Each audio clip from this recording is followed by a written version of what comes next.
bonjour, bonjour, bienvenue à ce temps de partage quotidien de la parole de Dieu. Donc, nous terminons aujourd'hui le mois d'avril. Préparons-nous, ouvrons notre cœur à la bonne nouvelle du Christ. Il a vaincu la mort, il est ressuscité. Jésus, Jésus, Jésus, il est vraiment ressuscité. De l'Évangile de Jésus-Christ selon saint Jean.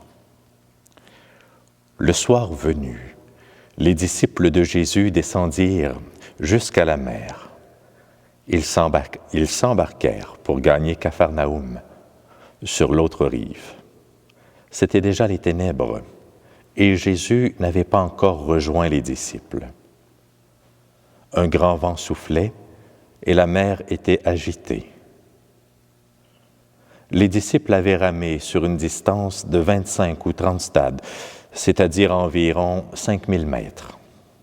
Lorsqu'ils virent Jésus qui marchait sur la mer et se rapprochait de la barque. Alors ils furent saisis de peur, mais il leur dit « C'est moi, n'ayez plus peur ». Les disciples voulaient le prendre dans la barque. Aussitôt, la barque toucha terre, là où il se rendait.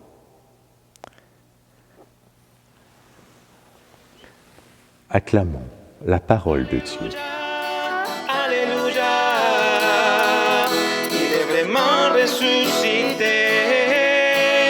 Alléluia, Alléluia, crions de joie. Jésus, il est vraiment ressuscité.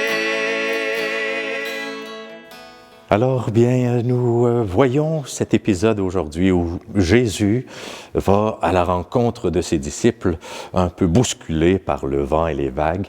Jésus marche sur la mer de Galilée.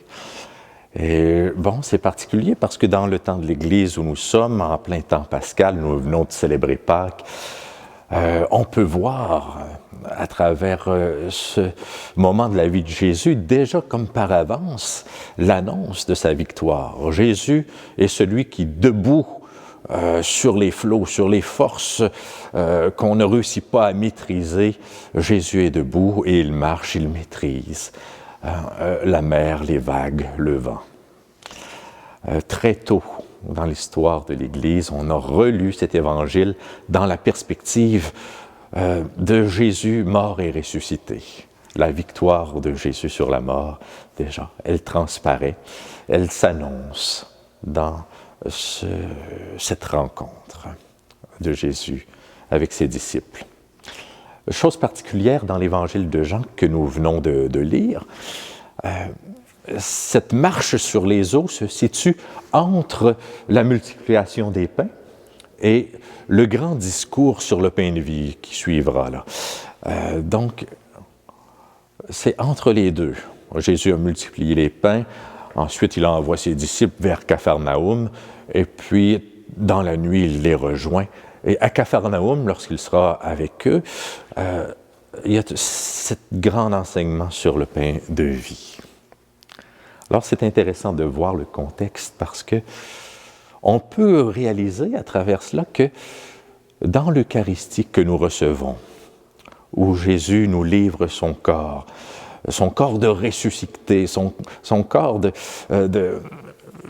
celui qui a traversé la mort et qui en est sorti victorieux, on peut réaliser que à chaque fois que je m'avance pour communier, recevoir le corps du Christ, c'est ce Jésus victorieux qui marche sur les eaux et qui me dit « N'aie pas peur, c'est moi. Si tu me prends et si tu m'accueilles dans ta barque, on va arriver à bon port ensemble.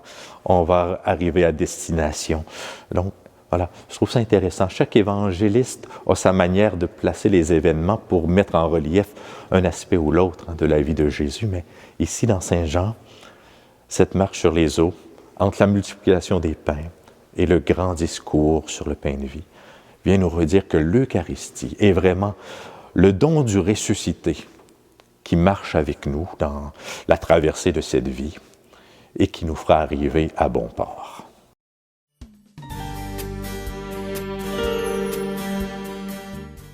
Donc, nous nous tournons vers ce Dieu qui nous aime et qui marche avec nous pour lui confier nos vies, nos familles, notre monde. Tous ces événements où parfois nous avons l'impression, et non seulement l'impression, mais où risquent de nous faire chavirer, les vagues risquent de nous faire chavirer, où le vent souffle fort. Et nous demandons au Seigneur de venir nous sauver, de nous permettre de nous accrocher à lui, le victorieux. Avec toi, Jésus, nous disons, nous prions, notre Père, qui es aux cieux, que ton nom soit sanctifié, que ton règne vienne, que ta volonté soit faite sur la terre comme au ciel. Donne-nous aujourd'hui notre pain de ce jour. Pardonne-nous nos offenses, comme nous pardonnons à ceux qui nous ont offensés. Et ne nous laisse pas entrer en tentation, mais délivre-nous du mal. Amen. Et que le Seigneur vous bénisse, qu'il vous accompagne dans votre traversée d'aujourd'hui, au nom du Père, du Fils et du Saint-Esprit. Amen.